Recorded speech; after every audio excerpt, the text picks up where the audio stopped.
ఈరోజు నేను గుత్తి వంకాయ కూర అయితే చేస్తున్నాను. వాటి కోసం గుత్తి వంకాయలు అయితే తీసుకున్నాను. చూడండి, మంచిగా ఫ్రెష్గా ఉన్నాయి. హాఫ్ కిలో అయితే తీసుకున్నాను. హాఫ్ కిలోకి ఒక 2-3 కాయలు ఈ విధంగా తీసి పెట్టాను. మిగతా వాటిని కట్ చేసి ఉప్పు హాఫ్ కేజీ వంకాయలు అయితే తీసుకున్నాను కదా, ఈ విధంగా చూడండి, ఈ విధంగా కట్ చేసుకున్నాను 4 భాగాలుగా. ఉప్పు నీళ్ళు అయితే వేసాను అనమాట. కాసేపు ఉప్పు నీళ్ళు వేస్తే వంకాయ మనం ఎట్లా కట్ చేసుకున్నామో ఆ విధంగానే ఉంటుంది. దీన్ని కర్రీని ఏ విధంగా చేయాలి చూడండి. ఈ విధంగా అయితే కట్ చేసుకున్నాను వంకాయలని. మసాలా కర్రీ, గుత్తి వంకాయ మసాలా కర్రీ. నేను ముందు డీప్ ఫ్రై చేసుకుంటాను అనమాట వంకాయలన్నింటినీ. చూపిస్తారండి. చూడండి, ఆయిల్ అయితే పెట్టుకున్నాను. బాండీ పెట్టుకొని ఆయిల్ హీట్ ఎక్కింది. వంకాయలన్నింటినీ బాగా నేను డీప్ ఫ్రై చేసుకుంటాను అనమాట. బాగా త్వరగా బాగా కర్రీ అనేది బాగుంటుంది, టేస్ట్ కూడా. చూడండి, డీప్ ఫ్రై చేసుకుంటాను. డీప్ ఫ్రై చేస్తే కర్రీ అనేది బాగుంటుంది అన్నమాట. మసాలా కర్రీ అనేది చాలా బాగుంటుంది.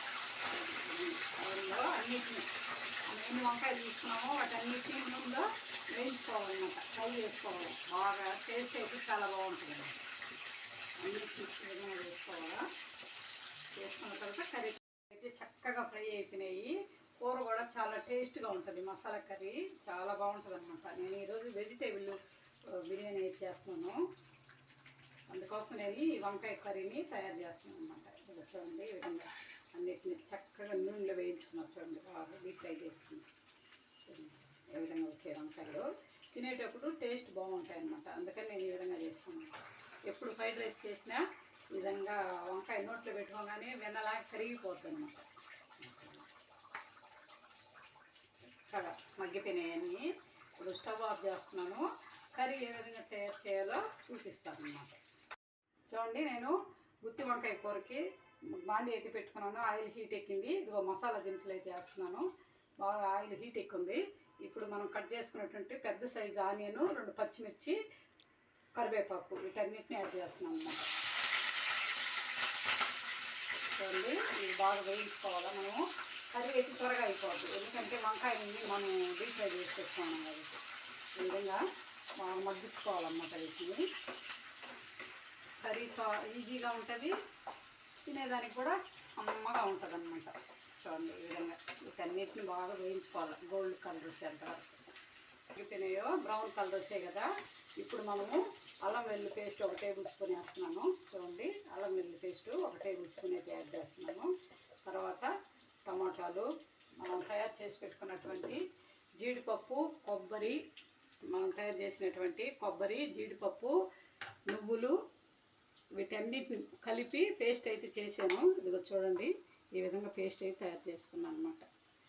మూడింటిని కలిపి జీడిపప్పు, నువ్వులు, కొబ్బరి, గసగసాలు వీటన్నిటిని కలిపి మిక్సీ మెత్తగా ఫైన్ పేస్ట్ పట్టుకున్నాను అనమాట. ఈ విధంగా బాగా ఇదైన తర్వాత అల్లం వెల్లుల్లి పేస్ట్ వేగింది కదా, ఇప్పుడు దీంట్లోకి 1 టమాటో యాడ్ చేస్తాను. సన్నగా కట్ చేసి పెట్టిన టమాటో. కొంచెం సాల్ట్ అయితే యాడ్ చేస్తాను, ఎందుకంటే ఇవన్నీ త్వరగా మగ్గతాయి అన్నమాట నూనెలో. కొంచెం చూడండి, ఈ విధంగా వేసుకున్న తర్వాత కొంచెం ఇట్లా కలిపెట్టుకోవాలా. ఈ విధంగా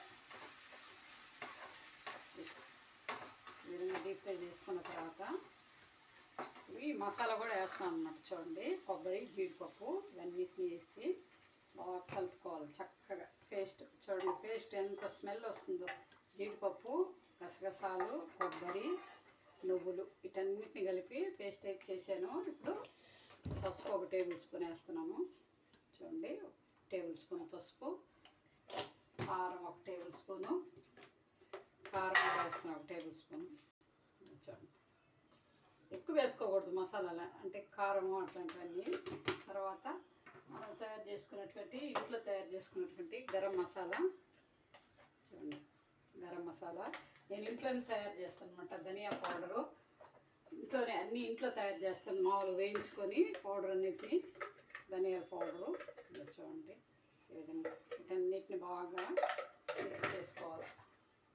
తర్వాత లాస్ట్లో చింతపండు అనేది యాడ్ చేయాలి. చూడండి, 1 నిమిషము వీటన్నిటిని గ్రేవీ అంతా బాగా ఉడకాలన్నమాట. మసాలా అంతా నూనె బయటకు రావాలి. అప్పుడు మనము చింతపండు పులుసు అయితే యాడ్ చేస్తాము. కొంచెం టేస్ట్ అయితే చాలా బాగుంటుంది అన్నమాట కర్రీ. అంటే మనం అన్నీ వేసాం కాబట్టి. చూడండి, చూడండి, ఒక్క నిమిషం నేను మూత పెడతాను అనమాట. ఒక నిమిషం మూత పెట్టి మనం వీటన్నిటిని మగ్గించుకోవాలి బాగా.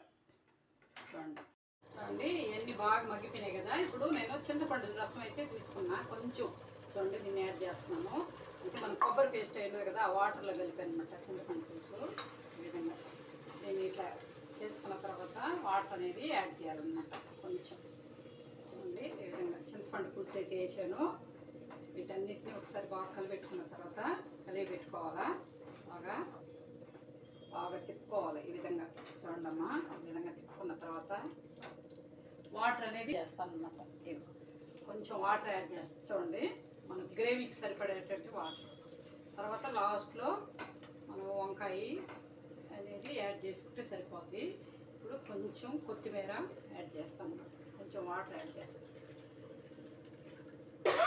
కొత్తిమీర అయితే యాడ్ చేస్తున్నాం అనమాట లాస్ట్లో. కాసేపు ఒక తెల్లిన తర్వాత వంకాయలు యాడ్ చేస్తాను. ఇప్పుడు మూత అయితే పెడుతున్నాను. ఒక 5 నిమిషాలు ఆ విధంగా మగ్గినిచ్చుకుంటే కూర అయితే మనకు రెడీ అయిపోతుంది. మన మసాలా అయితే కర్రీ చూడండి ఏ విధంగా బబుల్స్ వస్తున్నాయో. ఇప్పుడు నేను ఈ వంకాయలను అయితే యాడ్ చేస్తాను అనమాట. చూడండి మనం కట్ చేసి పెట్టుకుని నూనెలో వేసుకున్న వంకాయలని ఈ విధంగా వేస్తే గుమ్మగుమ్మలాడిపోతుంది వంకాయ మసాలా కర్రీ. టేస్ట్ కూడా ఆ విధంగా ఉంటుంది అనమాట. నేను ఎప్పుడు హెల్త్ పరంగానే చూసుకుంటే ఇది కూడా, ఇది ఇంట్లో తినేదానికి ఏదైనా కానీ హెల్త్ పరంగానే తీసుకొని చేస్తాను అనమాట. ఇప్పుడు మూత పెడతా. ఉప్పు అన్నీ కూడా సరిగ్గా సరిపోయినాయి. వీటిని ఒక 5 నిమిషాలు బాయిల్ చేసుకుంటే కూర అయితే మనకు పర్ఫెక్ట్గా రెడీ అయిపోతుంది. చూడండి మూత పెట్టేస్తాం. కర్రీ అయితే రెడీ అయిపోయింది. చూడండి ఏ విధంగా వచ్చేసిందో, చిక్కగా వచ్చింది మన వంకాయ కర్రీ అయితే. ఇప్పుడు దీన్ని స్టవ్ ఆఫ్ చేసేసి మనం సర్వింగ్ బౌల్లో తీసుకుంటాము. చూడండి టేస్ట్ అయితే చాలా బాగుంది, పర్ఫెక్ట్గా సరిపోయినాయి అన్నీ. మసాలా గుత్తి వంకాయ కూర చూడండి ఏ విధంగా ఉందో, గుమ్మగుమ్మలాడిపోతుంది అన్నమాట. చూడండి చక్కగా ఇంత బాగుంటుంది అన్నమాట టేస్ట్ అయితే. మనము హోటల్లో నుంచి తెచ్చుకుంటాం కదా కొంతసార్లు బిర్యానీలకి అట్లా ఇట్లా. చూడండి ఏ విధంగా మనం ఇంట్లోనే తయారు చేసుకోవచ్చు ఏది కావాలన్నా కానీ. చూడండి ఈ విధంగా చక్కగా టేస్ట్ అయితే చాలా బాగుంది అన్నమాట. నేను కూర వచ్చేసేటప్పుడే చూశాను టేస్ట్. తయారు చేసుకున్నటువంటి కర్రీ మొత్తం ఈ బౌల్లోకి షిఫ్ట్ చేస్తున్నాను. ఇక్కడ వెజిటేబుల్ ఫ్రైడ్ రైస్ అయితే తయారు చేస్తాను. చూడండి మన గుత్తి వంకాయ మసాలా కర్రీ ఏ విధంగా ఉందో, టేస్ట్ అయితే ఆ విధంగా ఉందన్నమాట. సూపర్గా ఉంది. నేను కూర చేసేటప్పుడే టేస్ట్ చేశాను. వంకాయ అనేది చాలా అంటే తింటుంటే వెన్నలాగా కరిగిపోతుంది అనమాట. మనం నూనెలో వేయించాం కాబట్టి, డీప్ ఫ్రై చేసాం కాబట్టి వంకాయ అనేది నోట్లో పెట్టుకొని కరిగిపోతుంది అనమాట. మీరు కూడా ఈ విధంగా చేసుకోండి.